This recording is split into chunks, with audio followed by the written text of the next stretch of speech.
warahmatullahi wabarakatuh. Waalaikumsalam warahmatullahi wabarakatuh. Gimana kabarnya anak-anak? Alhamdulillah baik, Bu. Baik, Bu. Alhamdulillah baik ya. Sebelum pembelajaran kita mulai, marilah kita berdoa menurut agama dan kepercayaan masing-masing. Dimohon untuk ketua kelas, Mas Dono, untuk memimpin doa. Silakan. Ya Bu, untuk memulai pembelajaran hari ini, sebaiknya kita berdoa terlebih dahulu. Untuk berdoa, dimulai. Berdoa selesai. Baik, terima kasih Mas Trihandono. Selanjutnya, Ibu akan memberikan link absensi dan link pretest pada pertemuan hari ini. Mohon untuk dicek di room chat Zoom dan mohon untuk segera mengisi absensi dan menjawab pretest ya. Ya, siap, Bu. Ya, silakan diisi. Sudah Ibu kirimkan. Sudah, Bu. Oke, terima kasih. Sudah masuk jawaban kalian semuanya ya. Berikutnya Ibu akan mengumumkan nilai tertinggi dan terendah. Agar kalian tahu, Ibu akan share screen hasil kalian tadi mengerjakan. Gimana anak-anak sudah muncul? Sudah, Bu. Oke, di sini sudah muncul jawaban dari kalian. Presensi, alhamdulillah masuk semua ya. Ini pretestnya yang telah kalian isi tadi sebagai pengukuran kalian untuk materi yang akan Ibu sampaikan pada pembelajaran hari ini. Dan untuk nilai tertinggi, selamat untuk Mas Trihandono. Dan untuk nilai terendah, Mbak Ziyadatul Bisyarah. Tidak usah bersedih hati ya Mbak Ziyadatul, karena di sini kita semua juga masih belajar. Ibu juga di sini masih belajar.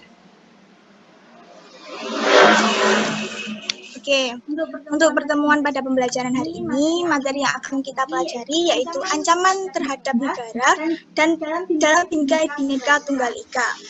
Tujuan dan indikator yang akan kita capai agar kalian dapat mengetahui yang pertama, menganalisis peran serta masyarakat terhadap ancaman negara dan upaya penyelesaiannya. Dan yang kedua, identifikasi ancaman terhadap negara dan upaya penyelesaiannya.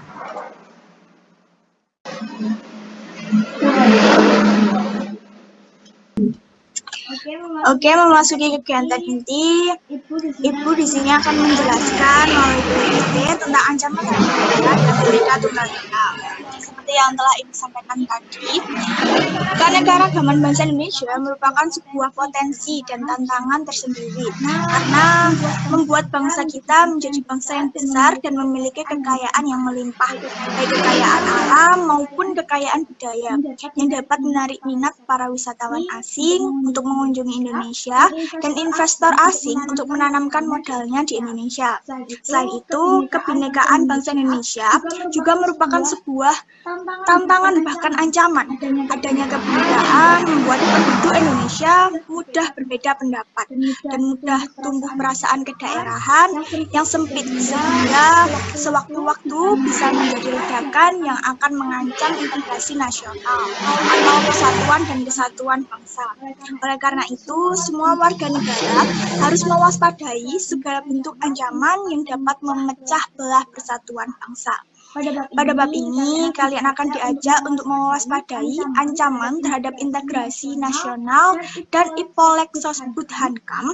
Pada akhirnya nanti, kalian diharapkan dapat berperan serta untuk mengatasi berbagai ancaman dalam rangka membangun integrasi nasional. Apa yang Ibu sampaikan ini sejalan dan berhubungan dengan materi yang akan Ibu jelaskan melalui PPT dan video yang akan Ibu tayangkan. Mohon untuk diamati, dipahami. Nanti setelah selesai melihat video, kalian akan Ibu minta untuk menanggapi video tersebut.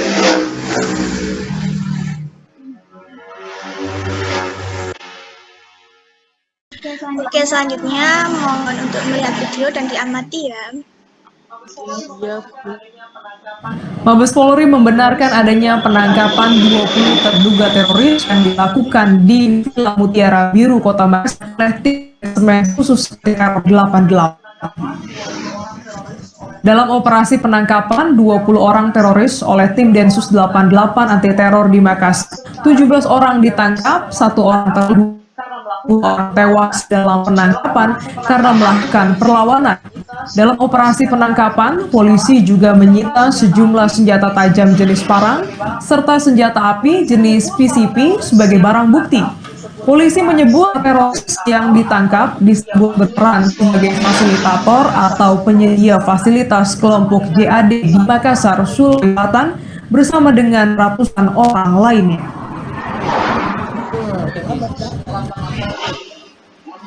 Densus 88 menangkap 20 orang teroris, 17 orang diamankan, 1 orang mengalami luka tembak atas nama inisial I, usianya 4 tahun. Saat ini dibawa dan dirawat di Rumah Sakit Bayangkara karena luka tembak, dan 2 orang meninggalnya karena ketika ditangkap melakukan perlawanan dengan menggunakan senjata tajam dan senapan angin jenis PCP. Identitas kedua teroris yang tewas ditembak atas nama MRS dan A. MR dengan usia 6 dan SA usia 2. Kami sampaikan keterlibatan dari MRS dan SA yaitu yang pertama, kedua tersangka bersama dengan jaringannya yang terpusat di Villa Mutiara menamakan dirinya sebagai kelompok Ansor bersama dengan ratusan jemaah lainnya menyatakan bayat kepada khilafah ISIS pada tahun 2015 di Ponpes Arido pimpinan Ustadz Basri.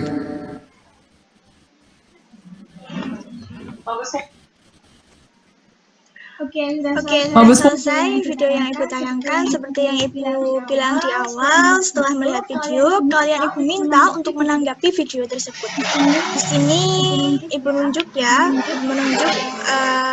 Mbak Inti Nurhamidah dan Mbak Ziadatul Bisyara untuk menanggapi video yang telah kalian tonton. Silahkan. Saya dulu ya, Bu. Ya, silakan Mbak Inti Nurhamidah. Ya, menurut saya tindakan teroris itu memang berbahaya dan harus segera ditangkap pelakunya. Pemerintah juga berperan untuk membuat peraturan yang berisikan tentang kejahatan terorisme agar para pelaku mendapat hukuman yang pantas. Sudah, Bu. Baik sekali jawaban Mbak Inti Nurhamidah. Untuk selanjutnya Mbak Ziadatul Bisyara, silakan untuk menanggapi video yang telah ditonton. Ya Bu, menurut saya semua pihak harus melakukan terorisme. Kalau kita takut, justru mereka akan mati. Jadi kita harus memperkukuh persatuan dan kesatuan dalam menghadapi terorisme, Bu. Ya. Ya, baik juga jawaban dari Mbak Ziadatul. Jadi untuk mengatasi terorisme ini, seperti yang telah Mbak Inti Nurhamidah dan Mbak Ziadatul sampaikan, bahwa pemerintah itu juga harus membuat peraturan yang berisikan tentang kejahatan terorisme agar pelaku mendapat hukuman yang pantas. Dan seperti yang Mbak Ziadatul katakan, kita itu juga harus berani melawan aksi terorisme. Pemerintah sudah membuat peraturan seperti yang tercantum dalam Undang-Undang Nomor 5 Tahun 2018 tentang perubahan atas Undang-Undang Nomor 15 Tahun 2003 tentang penetapan peraturan pemerintah pengganti Undang-Undang Nomor 1 Tahun 2002 tentang pemberantasan tindak pidana terorisme menjadi undang-undang. Dalam pasal 6 Dalam pasal 6, setiap orang dengan sengaja menggunakan kekerasan atau ancaman kekerasan yang menimbulkan suasana teror atau rasa takut terhadap orang secara meluas, menimbulkan korban yang bersifat massal dengan cara merampas kemerdekaan atau hilangi nyawa dan harta benda orang lain, akan melakukan kerusakan atau hal ini merupakan pasal yang dibuat pemerintah untuk mengatasi terorisme. Oke, materi selanjutnya tentang menelaah ancaman terhadap integrasi nasional. Perlu kalian ketahui bahwa ancaman terhadap integrasi nasional terdapat di berbagai bidang. Nah, apakah kalian tahu ancaman terhadap integrasi nasional yang terjadi di berbagai bidang? Tidak, Bu. Tidak, Bu. Oke, karena kalian belum tahu ya, Ibu minta kalian untuk menjelaskan masing-masing dan mencari masing-masing dari ancaman terhadap integrasi nasional yang terjadi berbagai bidang. Untuk bidang ideologi, Mas Trihandono, untuk bidang politik, Mbak Selvi Melania Putri, untuk bidang ekonomi, Mbak Inti Nurhamidah, untuk bidang sosial dan budaya, Mbak Kiki Widyasari, dan untuk terakhir bidang pertahanan dan keamanan, Mbak Zia Datul Bicharo. Silakan untuk mencari.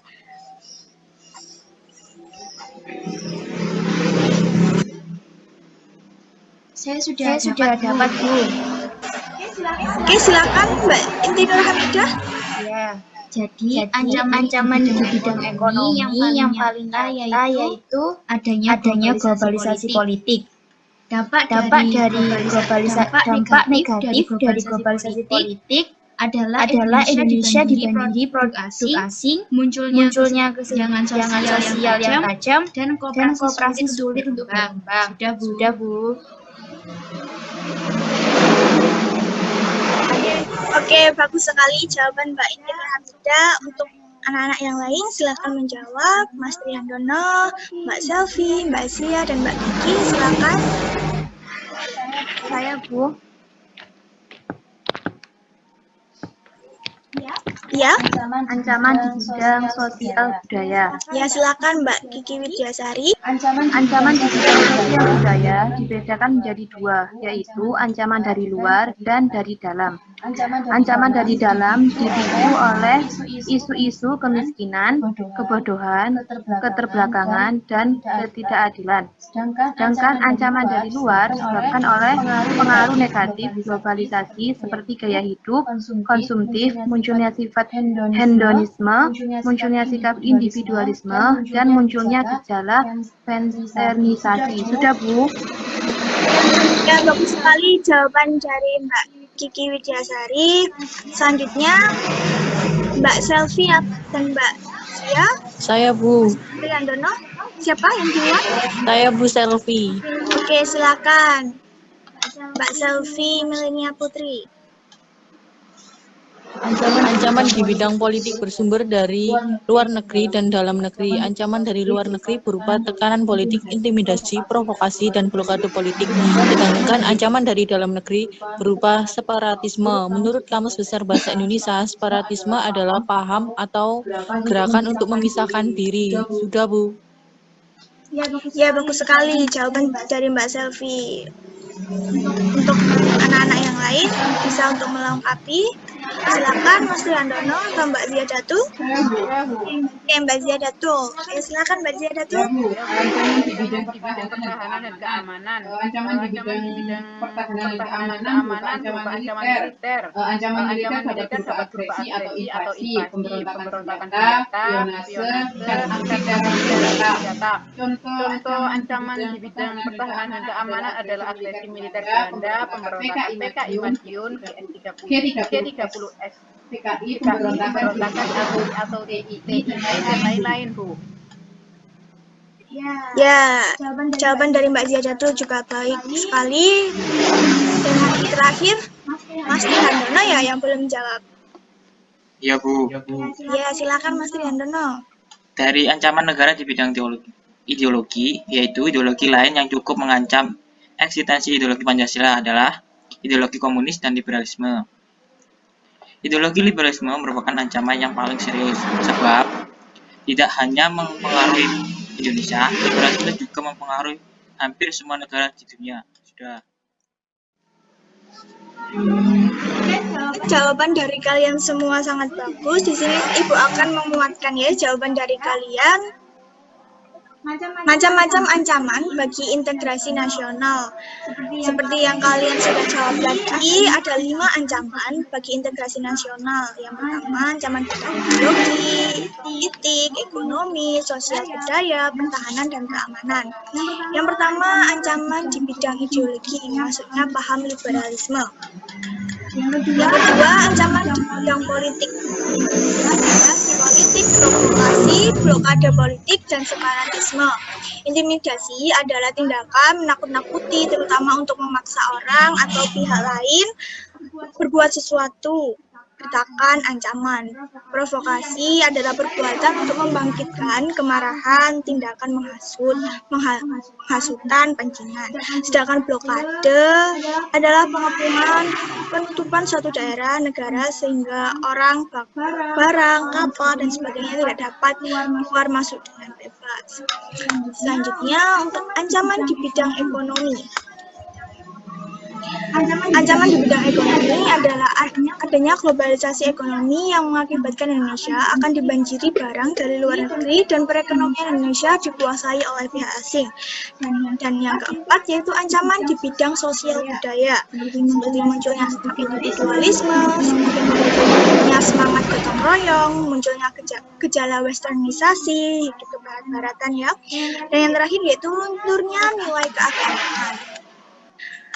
Dan yang terakhir, ancaman bidang pertahanan dan keamanan seperti agresi atau invasi, pelanggaran wilayah, pemberontakan bersenjata, aksi teror bersenjata, dan ancaman keamanan laut dan udara.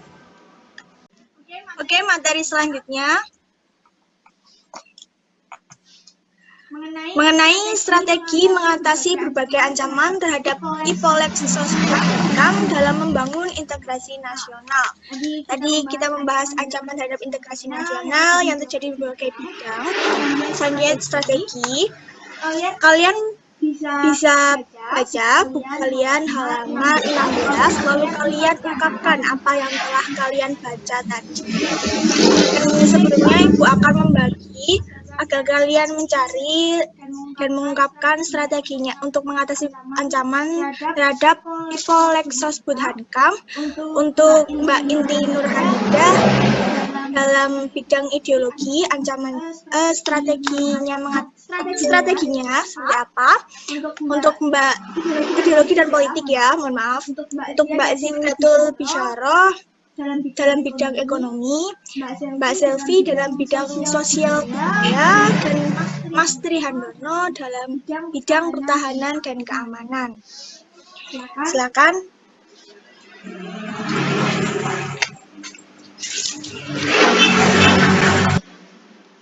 Saya sudah ketemu jawabannya, Bu. Oke, Mbak Inti Nurhamidah, silakan ungkapkan apa yang telah dibaca. Tadi Mbak Inti Nurhamidah bidang ideologi dan politik ya? Iya, Bu. Oke, silakan. Jadi menurut saya strategi mengatasi ancaman di bidang ideologi dan politik yaitu antara lain satu, mengadakan reformasi lembaga-lembaga politik agar menjalankan fungsi dan perannya dengan baik. Kedua, memperkuat kepercayaan rakyat dengan cara menegakkan pemerintahan yang bersih dan berwibawa. Dan yang ketiga, menegakkan supremasi hukum. Dan yang keempat yaitu memperkuat posisi Indonesia dalam kancah politik internasional. Sudah, Bu. Oke, baik sekali jawaban Mbak Inti Nurhamidah. Untuk selanjutnya, Mbak Zia, Mbak Selvi, Mas Trihandono, silakan. Siapa yang mau mengungkapkan terlebih dahulu? Saya, Bu. Oke, Mbak Zia Datul Bisyarah. Silakan Mbak Zia Datul Ya, Bisyarah. Bu, jadi setelah saya membaca buku buku materi tadi, ancaman strategi mengatasi ancaman di bidang ekonomi ada 4 Bu. Yang pertama pertanian dijadikan prioritas utama. Yang kedua perekonomian berorientasikan pada kesejahteraan rakyat. Dan yang ketiga mempererat kerjasama dengan sesama negara berkembang untuk menghadapi kepentingan negara-negara maju. Dan yang terakhir tidak bergantung pada badan-badan multilateral seperti Bank Dunia. Sudah Bu. Oke, bagus juga jawaban dari Mbak Ziadatul Bisyarah. Untuk selanjutnya yang belum menjawab, Mbak Selvi dan Mas Triandono, silakan. Saya Bu. Oke, Mbak Selvi duluan. Ayo silakan Mbak Selvi. Strategi mengatasi ancaman di bidang sosial budaya. Dalam upaya menghadapi pengaruh dari luar yang dapat membahayakan kelangsungan hidup sosial budaya, bangsa Indonesia berusaha memelihara keseimbangan dan keselarasan fundamental, yaitu keseimbangan antara manusia dengan alam semesta, manusia dengan masyarakat, manusia dengan Tuhan, keseimbangan lahir dan batin. Sudah Bu. Oke, terima kasih Mbak Selvi. Sudah baik jawaban dari Mbak Selvi. Untuk bidang yang disebutkan Mbak Selvi, dan selanjutnya untuk Mas Trihandono, silakan. Iya Bu. Mas Trihandono, bidang pertahanan dan keamanan ya? Iya Bu. Ya, silakan.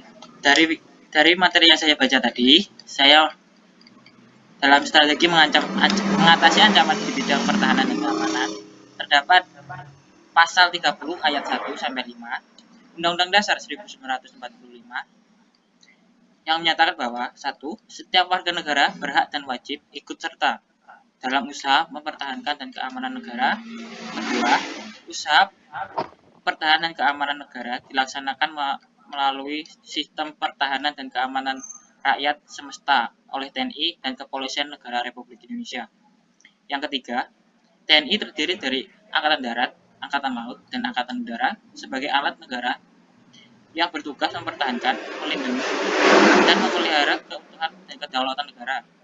Yang keempat, Kepolisian Negara Republik Indonesia sebagai alat negara yang menjaga keamanan dan ketertiban nasional, bertugas melindungi dan mengayomi, melayani masyarakat, serta menegakkan hukum.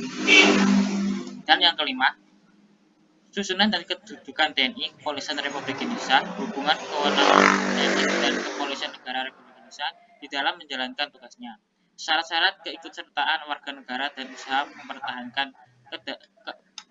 mempertahankan dan keamanan negara, serta hal yang terkait dengan pertahanan dan keamanan tidak diatur dengan undang-undang. Terima kasih, kita Bu.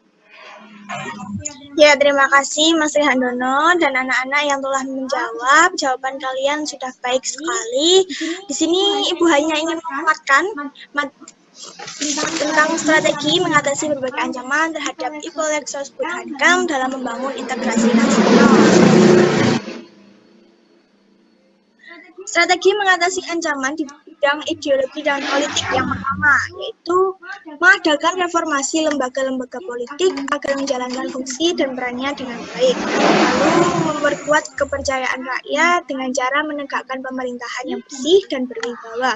Dan yang ketiga, menegakkan supremasi hukum. Dan yang keempat, memperkuat posisi Indonesia dalam kancah politik internasional. Selanjutnya, dalam bidang ekonomi, yang pertama, pertanian dijadikan prioritas utama, dan yang kedua, perekonomian berorientasikan pada kesejahteraan rakyat, dan yang ketiga, mempererat kerjasama dengan sesama negara berkembang untuk menghadapi kepentingan negara-negara maju, dan yang keempat, yaitu tidak bergantung pada badan-badan multilateral seperti Bank Dunia. Dan yang ketiga, yaitu di bidang sosial budaya, strateginya untuk mengatasi ancamannya yaitu dalam upaya menghadapi pengaruh dari luar yang dapat membahayakan kelangsungan hidup sosial budaya, bangsa Indonesia berusaha memelihara keseimbangan dan keselarasan fundamental, yaitu keseimbangan antara manusia dengan alam semesta, manusia dengan masyarakat, manusia dengan Tuhan, dan keseimbangan lahir dan batin. Dan yang terakhir, strategi mengatasi ancaman di bidang pertahanan dan keamanan, seperti yang termuat dalam pasal 30 ayat 1 sampai dengan ayat 5 Undang-Undang Dasar Negara Republik Indonesia tahun 1945. Ada 5. Yang pertama, tiap-tiap warga negara berhak dan wajib ikut serta dalam usaha pertahanan dan keamanan negara.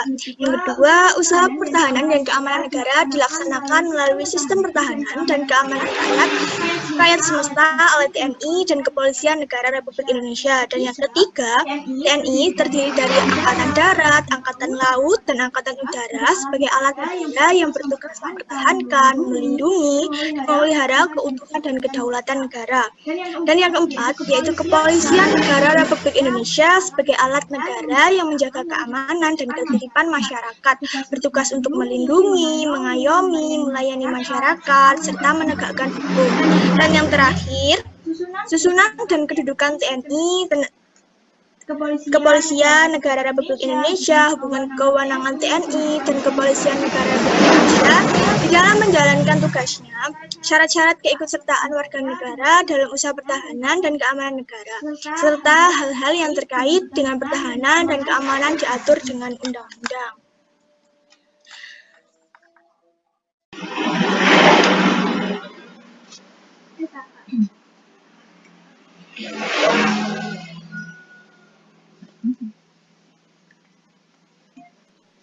Selanjutnya, di akhir pembelajaran pada hari ini, ada yang bisa membantu Ibu untuk menyimpulkan materi pada pembelajaran hari ini? Saya, Bu. Ya, silakan Mbak Kiki Widiasari. Simpulan dari materi, ancaman bagi integrasi nasional tersebut datang dari luar maupun dari dalam negeri Indonesia. Jadi dalam berbagai dimensi kehidupan, ancaman tersebut biasanya berupa ancaman militer dan ancaman non-militer. Ancaman yang dihadapi oleh bangsa Indonesia dalam membangun integrasi nasional tidak hanya bersifat militer, tetapi ancaman non-militer pun tidak kalah bahayanya. Oleh karena itu, diperlukan strategi pertahanan non-militer yang tidak kalah hebat dengan strategi untuk mengatasi ancaman militer. Strategi pertahanan non-militer merupakan segala usaha untuk mempertahankan kedaulatan negara, keutuhan wilayah negara, Kesatuan Republik Indonesia, dan keselamatan segenap bangsa dari ancaman aspek ideologi, politik, ekonomi, sosial, budaya, keamanan, teknologi, informasi, komunikasi, keselamatan umum, dan hukum. Sudah, Bu? Ya, terima kasih Mbak Kiki Widiasari. Benar sekali dan baik sekali apa yang telah disampaikan Mbak Kiki Widiasari mengenai kesimpulan pada materi pembelajaran pada hari ini. Selanjutnya, Ibu akan memberikan link postasi yang akan Ibu berikan di chat Zoom. Mohon segera untuk diisi. Silakan untuk diisi. Oke, ini adalah hasil pretest yang telah kalian isi tadi. Semua sudah menjawab ya. Dan pada pretest ini yang terbaik yaitu jawaban dari Mbak Inti Nurhamidah. Kasih tepuk tangan. Dan Ibu rasa pada materi kali ini kalian sudah sangat memahami ya. Bukan berarti selain Mbak Inti kalian nilainya jelek ya, tapi kalian semua juga sudah bagus. Tapi pasti ada yang terbaik kan di antara kalian. Setelah kalian semua mengerjakan, Ibu akan memberikan tugas untuk membaca materi selanjutnya. Semoga di akhir pembelajaran ini pada pembelajaran hari ini, semoga ilmu yang Ibu sampaikan bermanfaat bagi kalian. Pesan Ibu agar kalian tetap semangat dalam belajar untuk menggapai dan mewujudkan cita-cita kalian. Sekian pembelajaran pada hari ini. Mohon maaf apabila Ibu ada salah-salah kata, baik perkataan maupun perbuatan yang disengaja maupun tidak disengaja. Iya, Bu, sama-sama. Ya Bu, sama-sama. Jaga kesehatan juga, Ibu. Terima kasih Bu. Ya, untuk anak-anak juga jaga kesehatan ya. Ya Bu. Waalaikumsalam warahmatullahi wabarakatuh.